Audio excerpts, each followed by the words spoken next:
स्वागत है आपका हमारी इस खास पेशकश आपके मुद्दे में। मैं हूं आपके साथ गीतू चौहान। बात कर रहे हैं छत्तीसगढ़ की। छत्तीसगढ़ में 2 राज्यसभा सीटों पर चुनाव होने हैं। 2 सांसदों का कार्यकाल खत्म होने से 2 सीटें खाली हो रही हैं। 31 मई को नामांकन का आखिरी दिन है। कई कांग्रेस नेताओं ने टिकट को लेकर दावेदारी भी की है।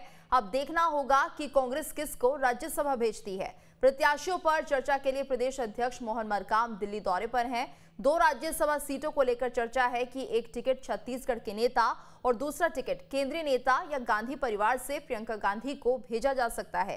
इस पर बीजेपी कांग्रेस के खिलाफ स्थानीय बनाम बाहरी का मुद्दा बना रही है। ऐसे में सवाल उठता है कि नामों की घोषणा करने में आखिर देरी क्यों हो रही है। क्या स्थानीय बनाम बाहरी में कांग्रेस फंसी हुई है? जीत पक्की तो नाम पर कंफ्यूजन क्यों है?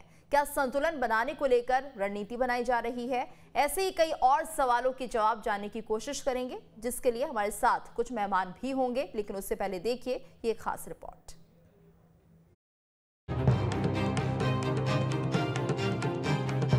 देवबंद में 2 दिन तक चली जमीयत उलेमा हिंद की कॉन्फ्रेंस में कई प्रस्ताव पास हुए। इस बैठक में ज्ञानवापी, मथुरा और कॉमन सिविल कोड को लेकर प्रस्ताव भी पास हुए। कॉमन सिविल कोड को लेकर जमीयत उलेमा हिंद ने साफ कर दिया कि मुस्लिम शरीयत के हिसाब से चलेगा। जमीयत के मंच से साफ कहा गया कि मुस्लिम पर्सनल लॉ बोर्ड को खत्म करने के लिए सरकार कॉमन सिविल कोड को लाना चाहती है, जो बर्दाश्त नहीं होगा। अगर ऐसा हुआ तो हर तरह के विरोध को मजबूर होंगे। यूनिफॉर्म सिविल कोड की तजवीज से मुताल्लिक ये कहना चाहता हूँ, कानून कोई बन जाए, अगर मुसलमान शरीयत पर चलने का अज़्म कर ले तो कोई कानून उसका रास्ता नहीं रोक सकता। अगर हम अपने अंदर इस्लाम को समो लेंगे। और इस वक्त हमारे साथ खास मेहमान जुड़ चुके हैं। हमारे साथ आवेश तिवारी वरिष्ठ पत्रकार जुड़े हुए हैं, के.एस. चौहान बीजेपी प्रवक्ता हमारे साथ बने हुए हैं, अनिल सिंह कांग्रेस के नेता हमारे साथ जुड़े हैं।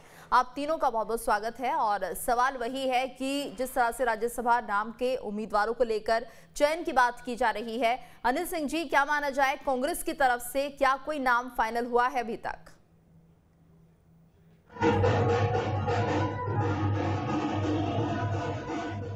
कांग्रेस की तरफ से अभी तक और एक अच्छा नाम देंगे। देखिए, कांग्रेस ने जब भी राज्यसभा अपर सदन है और वहाँ विद्वान लोगों को और अच्छे लोगों को, इंटेलेक्चुअल लोगों को या अपने अपने क्षेत्र में अलग उपलब्धि रखने वालों को उस सदन में भेजने की परंपरा रही है। और कांग्रेस ने सदैव राज्यसभा की गरिमा को बढ़ाने का काम किया है। ऐसे सदस्यों को भेजने का काम किया है जो राज्यसभा के अलंकरण के रूप में जाने गए हैं। तो निश्चित रूप से कांग्रेस जल्द ही उसमें घोषणा करेगी और एक अच्छा प्रत्याशी देगी और एक अच्छे व्यक्ति को राज्यसभा में भेजेगी। जी, के.एस. चौहान जी भी हमारे साथ जुड़े हुए हैं। के.एस. चौहान जी, तो जिस तरह से लगातार कांग्रेस के ऊपर ये सवाल उठ रहे हैं कि स्थानीय को ज्यादा तरजीह दी जानी चाहिए राज्यसभा उम्मीदवार के तौर पर, तो क्या आपको लगता है कि ऐसा होने वाला है?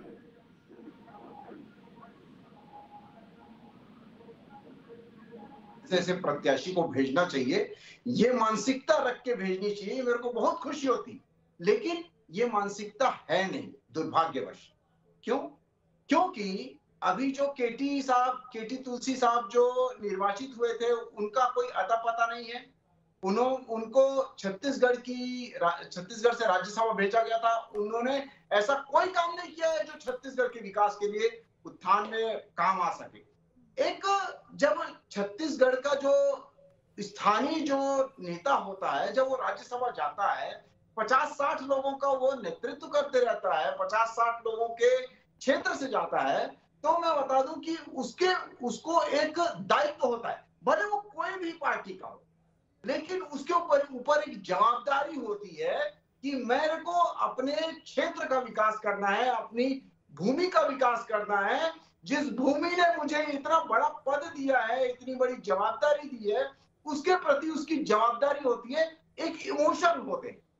लेकिन जो बाहरी प्रत्याशी है, उसका क्या इमोशंस होगा? कोई इमोशन नहीं।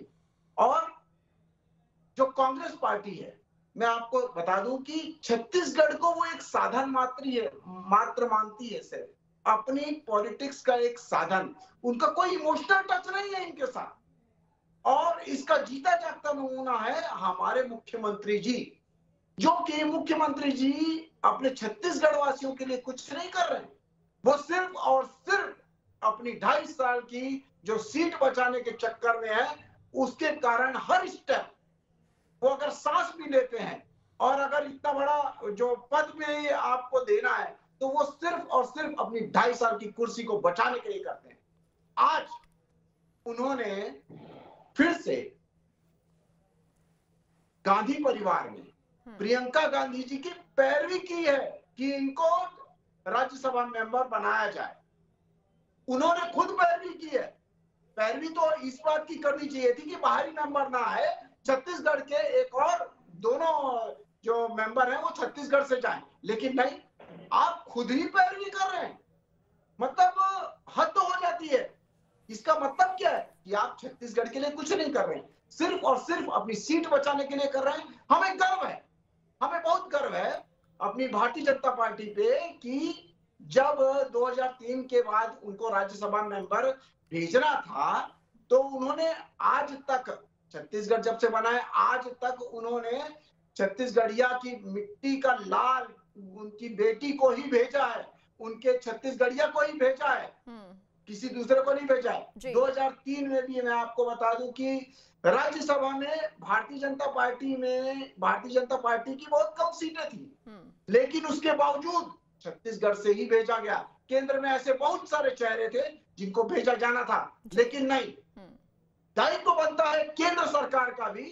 और यही फर्क है भारतीय जनता पार्टी और कांग्रेस में। बिल्कुल बैठक चल रही है, क्योंकि वो एक कांग्रेस की बैठक दिल्ली में चल रही है और उम्मीद की जा रही है कि किसी छत्तीसगढ़िया को ही मौका मिले। आवेश जी, आप क्या मानते हैं, छत्तीसगढ़िया को मौका मिला, यहाँ पर मिलने की उम्मीद दिख रही है, या फिर वही केंद्र की तरफ से ये तय होगा, आलाकमान ही तय करेंगे कौन होगा उम्मीदवार? जी देखिए, एक बात बिल्कुल सच है, मैं इस बात से भाजपा के जो साथी हैं जो कह रहे हैं उससे सहमत हूँ कि छत्तीसगढ़ के लोगों को ही निसंदेह राज्यसभा में जगह मिलनी चाहिए। और छत्तीसगढ़ में नेताओं की कमी नहीं है। छत्तीसगढ़ में तमाम लोग ऐसे चेहरे हैं कांग्रेस पार्टी के पास जो राज्यसभा में पार्टी का प्रतिनिधित्व करके छत्तीसगढ़ से जुड़े मुद्दों को उठाएंगे और छत्तीसगढ़ के विकास के संबंध में बातें ऊपरी सदन में उठा सकते हैं। लेकिन दो बातें और भी जानने योग्य हैं जिस पर चर्चा कर लेनी चाहिए कि भले वह विधानसभा हो छत्तीसगढ़ की, या फिर आप खुद देख रहे हैं कि भारतीय जनता पार्टी के केंद्रीय नेतृत्व ने कह दिया है कि हम 50 से 55% सीटों पर राज्यसभा के उम्मीदवार बदलेंगे। मतलब जो उम्मीदवार पहले थे अब वो नहीं जाएंगे। तो इससे साफ स्पष्ट है कि सारे फैसले दिल्ली कर रही है। अभी सूची आई है थोड़ी देर पहले, मैं भी सूची को देख रहा था, पूरा देख नहीं पाया। एकदम स्पष्ट है, जिस तरह से बिहार में, जिस तरह से अन्य राज्यों में उम्मीदवारों को चयनित किया गया है, उम्मीदवारों को उम्मीदवारी तय की गई है, उससे स्पष्ट हो गया है कि सब कुछ केंद्र के हिस्से खाते में है। एक बात समझने की है कि भाजपा यह कह रही है कि कांग्रेस पार्टी में सारे निर्णय दिल्ली ले रही है, लेकिन सच्चाई यह है कि भारतीय जनता पार्टी में खुद ही डी पुरंदेश्वरी, जेपी नड्डा, यह सारे लोग सारे निर्णय ले रहे हैं। और एक जी बिल्कुल। और अनिल जी, तो देखिए बीजेपी की लिस्ट जारी हो चुकी है लगभग सभी राज्यों के लिए और ये अपडेट है अभी का। तो फिलहाल अगर हम कांग्रेस की बात करते हैं तो इतनी देरी क्यों लगाई जा रही है, क्या सोच विचार किया जा रहा है? देखिए, कांग्रेस की तरफ से अभी जो निर्णय होना है वो हाईकमान को करना है निश्चित रूप से। और मेरा मानना ये है कि अपर सदन है और अपर सदन में जो इंटेलेक्चुअल लोग हैं, जो अलग वर्ग के लोग हैं, जो अलग अलग क्षेत्र में अपनी विधा रखते हैं, पूरे देश के बारे में सोचते हैं, उन लोगों को भेजा जाता है। दूसरी चीज पर मैं आपका ध्यान लाना चाहूंगा, अभी बड़ी बड़ी बात हमारे भारतीय जनता पार्टी के साथी प्रवक्ता कर रहे थे। उनके जो लोकसभा के सांसद हैं इसी छत्तीसगढ़ से चुने हुए हैं, यहाँ की जनता ने जिनको वोट देकर निर्वाचित किया है, चाहे छत्तीसगढ़ में बारदाने का संकट हो, चाहे छत्तीसगढ़ में ट्रेनों को बंद कर दिया जाए, चाहे छत्तीसगढ़ में बड़ी से बड़ी समस्या आ जाए, उनमें से एक भी सांसद केंद्र को चिट्ठी नहीं लिखता। मैं आपको ये बताना चाह रहा हूँ जी कि जब यहाँ जीएसटी का पैसा छत्तीसगढ़ का केंद्र की सरकार रोक देती है, जब चारों तरफ से छत्तीसगढ़ को नुकसान पहुंचाया जाता है, तो कोई भी सांसद एक पत्र तक नहीं लिखता है। ये दुखद है। इसके बाद आज भारतीय जनता पार्टी के प्रवक्ता बड़ी बड़ी बात कर रहे हैं। जी बिल्कुल बिल्कुल अनिल जी, एक बार फिर से आपका रुख करेंगे और जिस तरह से इस वक्त संतुलन बनाने की कोशिश करती हुई यहाँ पर कांग्रेस दिख रही है, के.एस. चौहान जी आपका क्या मानना है, क्या कुछ यहाँ पर साधने की कोशिश होगी, क्योंकि आगामी समय में हम देख रहे हैं चुनाव भी होने हैं? गीतू जी, ये तो इनकी मजबूरी है कि ये आखिरी चुनाव है राज्यसभा का, नहीं तो ये इसके बाद सीधा विधानसभा है। विधानसभा के पहले फिर कोई राज्यसभा का चुनाव नहीं है। उसके पहले अगर ये उसके पहले अगर कोई और चुनाव होता तो ये दोनों की दोनों सीटें बाहर दे देते, क्योंकि जो हमारे मुख्यमंत्री जी हैं, यहाँ का संगठन है, वो तो पूरी कठपुतली है वहां का। और जो केंद्र सरकार का जो निर्णय है वो छत्तीसगढ़ के बारे में तो कुछ सोच ही नहीं रहा है ना, वो सिर्फ साधन मात्र मान रहा है। वो ये हमारे जो भाई बोल रहे थे, वरिष्ठ पत्रकार बोल रहे थे कि केंद्र सरकार डिसीजन लेती है, बिल्कुल लेती है। भारतीय जनता पार्टी की केंद्र सरकार जो डिसीजन लेती है और कांग्रेस सरकार जो डिसीजन लेती है, उसमें दोनों में बहुत ज्यादा जमीन और आसमान का फर्क है। केंद्र सरकार जो हमारा डिसीजन लेती है वो छत्तीसगढ़ की भलाई के लिए, छत्तीसगढ़ को देख के, छत्तीसगढ़ की इज्जत, अस्मिता को, छत्तीसगढ़ वासियों को इज्जत देके उसके बाद डिसीजन लेती है। इसीलिए आज तक जब से छत्तीसगढ़ बना हुआ है तब से आज तक एक भी बाहर का राज्यसभा मेंबर क्यों नहीं बना। और आप एकदम रोड पे आ गए थे जब राज्यपाल जी ने कुलपति बाहर का करवा रहे थे, तो उसके बाद तो आप तो रोड में आ गए थे। आप बोल रहे थे कि यहाँ पर इंटेलेक्चुअल लोगों की कमी है क्या, जो बाहर से आप मंगा रहे हैं, जो बाहर से आप प्रतिभा ले रहे हैं। तो बिल्कुल, और उसके बाद राज्यपाल जी ने अपना निर्णय भी बदला और उसके बाद यहाँ का लोकल छत्तीसगढ़िया को कुलपति बनाया गया।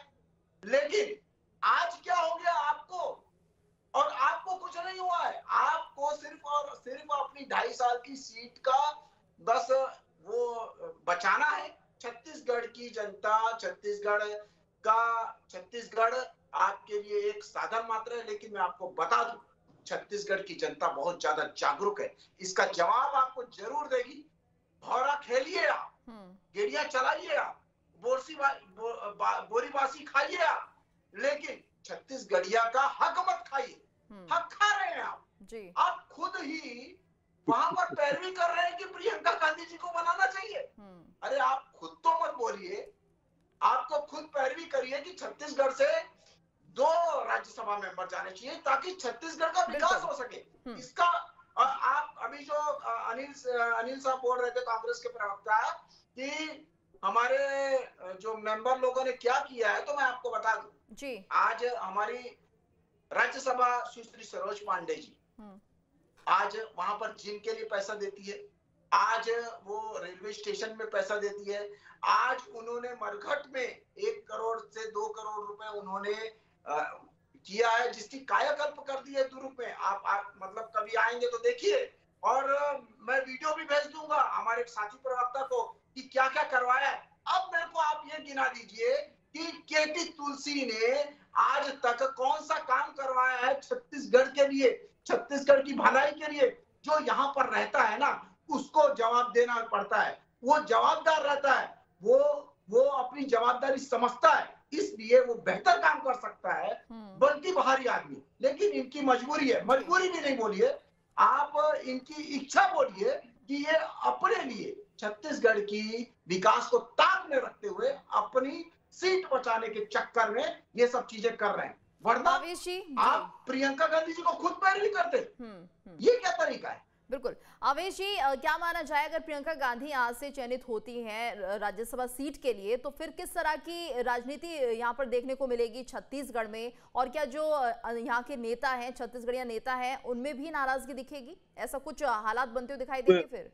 बिल्कुल नहीं। देखिए, मैं एकदम जो स्पष्ट मैं देख पा रहा हूँ, पहले तो भारतीय जनता पार्टी के साथी अभी बता रहे थे बाहरी, और देखिए देश पूरा एक समग्र देश की जब बात होती है तो हमें समग्रता से देखनी चाहिए। सच्चाई ये है कि जब भाजपा की सरकार थी, बहुत सारे मंत्री बाहर के प्रदेशों से आके मंत्री बन गए। सुनिए, भाजपा की सरकार थी रमन सिंह की, बाहरी प्रदेशों के लोग आके मंत्री बन गए, वो आप भी जानते होंगे। हम ये कह रहे हैं कि कांग्रेस में चूंकि इस बात बिल्कुल सच बात यह है कि 2 सीटें हैं और उम्मीदवारों की संख्या बहुत ज्यादा है, और यह भी सच है कि छत्तीसगढ़ में इंटेलेक्चुअल्स की कमी नहीं है, भले वो भाजपा हो चाहे कांग्रेस हो, दोनों पार्टियों में तमाम विद्वान पड़े हैं, तमाम लोग ऐसे हैं कि जिनका कद बहुत बढ़िया है। लेकिन बिल्कुल सही अब आप यह क्यों भूल सकते हैं कि प्रियंका गांधी एक कांग्रेस पार्टी की नेत्री है, एक पार्टी जिसकी सरकार है, और वह पार्टी जो बार बार कहती है कि हम अपने आला कमान की राय से फैसला लेंगे, हम राहुल जी के कहने से फैसला लेंगे, हम सोनिया गांधी के फैसला लेने से फैसला लेंगे। और एक बात सच है कि अगर प्रियंका गांधी की उम्मीदवारी यहाँ से तय होती है, प्रियंका गांधी यहाँ से राज्यसभा में जाती है, तो 2023 के विधानसभा चुनाव में कांग्रेस की बढ़त बढ़ जाएगी, कांग्रेस और ज्यादा बढ़त हासिल कर लेगी। आप रणनीति देखिए, यह भी कांग्रेस की रणनीति है। और मुझे यह भी लगता है कि भारतीय जनता पार्टी को फिलहाल इस बात पर विचार करना चाहिए कि वह कौन व्यक्ति होगा जिसके नेतृत्व में यह 2023 का चुनाव लड़ेंगे। कांग्रेस किसको उम्मीदवार बनाती है, कांग्रेस का अंदरूनी मामला है। यह जरूर है, भाजपा को यह बार बार कहना चाहिए कि आप जिसको उम्मीदवार बनाए वो छत्तीसगढ़ के हितों की बात करें। अगर हितों की बात नहीं करते तो भाजपा को कहना क्या हक है। लेकिन अब कांग्रेस क्या करती है, इससे बीजेपी का क्या मतलब जी? कैसे और बीजेपी क्या करती है, इससे कांग्रेस से क्या मतलब भाई? नहीं, राजनीति है तो विपक्ष और दोनों ही सत्ता में रहेंगे और कहीं ना कहीं अपने सवाल भी पूछेंगे। नहीं, ये भाई भाजपा कैसे तय कराएगी कि कांग्रेस का उम्मीदवार कौन हो, और कांग्रेस कैसे तय कराएगी कि भाजपा इसी को मंत्री बनाए, भाजपा अवेशी ये काउंटर हो रहा है क्योंकि लगातार कांग्रेस सवाल पूछती रही है बीजेपी से कि छत्तीसगढ़ में बाहरी नेता क्यों आते हैं, केंद्र के नेता क्यों आते हैं, तो शायद यही जवाब देने की कोशिश हो रही है बीजेपी की तरफ। भाई यही सवाल तो कांग्रेस भी पूछ रही है कि राजेश मूणत जो है जी वही राजनीति है, कैसे मंत्री बन गए जी? कैशान जी, मूणत जी बाहर के मंत्री कैसे बन गए यहाँ पे?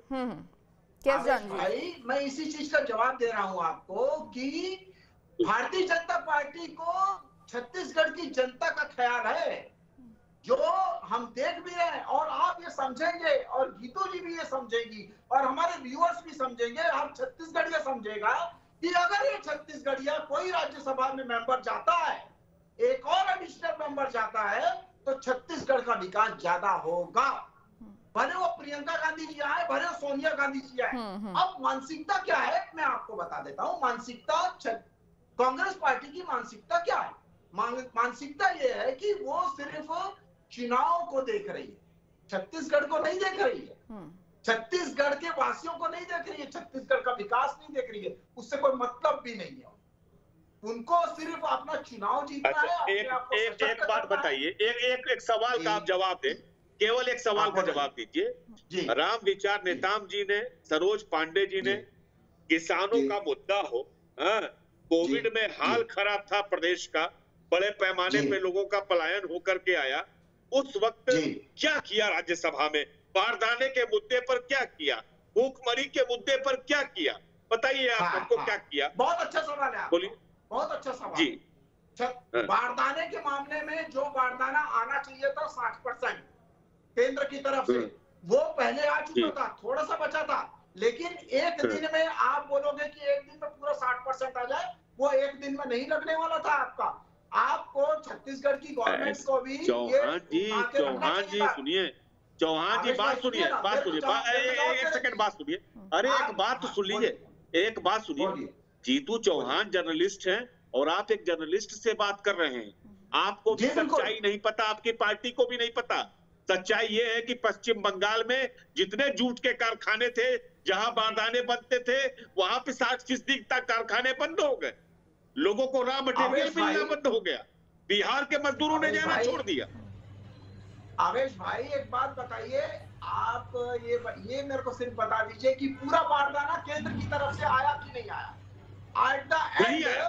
पूरा बारदाना जितना खरीदा गया था छत्तीसगढ़ गवर्नमेंट की तरफ से, जितना खरीदा गया था उतना बारदाना आया कि नहीं आया? और आज जो हमारी हम अपनी आंखों से देख रहे हैं कि हमारे सुश्री सरोज पांडे जी, अरे नेताम जी जो हम काम कर रहे हैं हम तो खुद देख रहे हैं ना, वो जवाब दे ही है। वो यहाँ पर जो आप एक सड़क बना रहे हैं, एक चौराहा बना रहे हैं, एक रेलवे स्टेशन में जीर्णोद्धार कर रहे हैं और जीर्णोद्धार अपने बरगढ़ का कर रहे हैं और दूसरी जगह का कर रहे हैं, वो हम तो अपनी आंखों से देख रहे हैं ना। जिम का कर रहे हैं, सब जगह फंड दे रहे हैं, वो तो हम अपनी आंखों से दे रहे हैं। और ये आप बिल्कुल मानिए बात अवेश भाई, क्योंकि जो अगर छत्तीसगढ़ का बाशिंदा होगा वो छत्तीसगढ़ के प्रति ज्यादा जवाबदार होगा। और ये जो डिसीजन है, जो बाहर से लाने का डिसीजन है, वो छत्तीसगढ़ को नहीं, छत्तीसगढ़ के लिए नहीं है, वो अपनी पार्टी के लिए। अगर वो छत्तीसगढ़ के लिए होता तो आप अनिल जी कभी नहीं लाते जी, अनिल जी, और पैरवी भी खुद नहीं करते। क्योंकि जिस तरह से लगातार देरी हो रही है अनिल जी, जिस तरह से लगातार नामों के चयन पर देरी हो रही है, साथ ही प्रियंका गांधी के नाम की बात भी कही जा रही है, तो क्या उन्हें भी मौका मिल सकता है?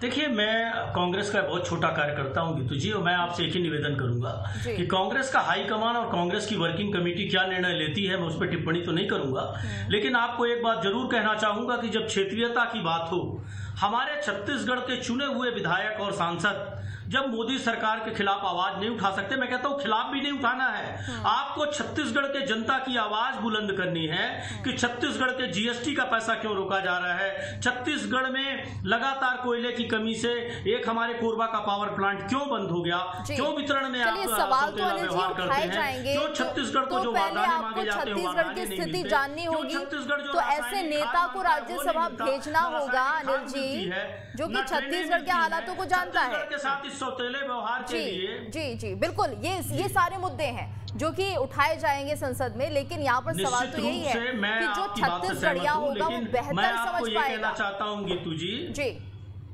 जी